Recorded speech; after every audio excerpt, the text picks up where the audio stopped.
is that one of the major forces for the legalization of psilocybin is by conservatives, is by Republicans, because they're dealing with so many of their constituents, Afghan and Iraq war veterans and law enforcement officers. And I was in Austin, Texas, and met the founders of the Healing Warrior Church. It is a nonprofit. I looked it up.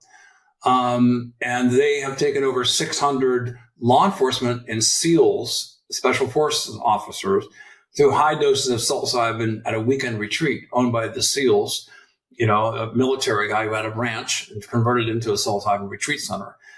So I asked the obvious, dangerous, and difficult question about what some of these Iraq soldiers experienced that was so traumatizing. I'm not going to get into it.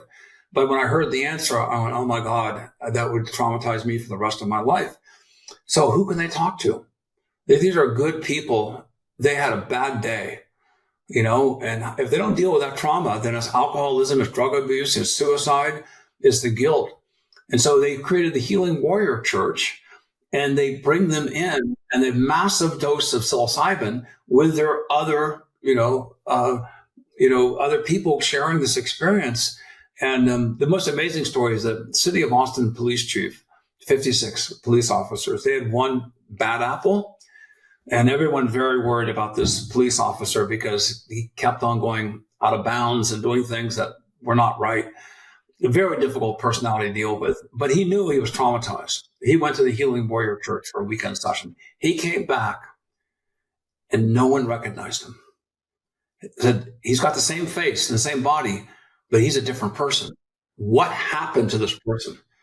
So I was told personally then the city of the chief of police of Austin wanted all of his employee law enforcement officers to go in this weekend ceremony. And so I asked the organizer, but these are law enforcement. You're doing something illegal. He goes, that was a church. I go, what if you get somebody who wants to bust you? And he goes, we're SEALs, dude. No one will.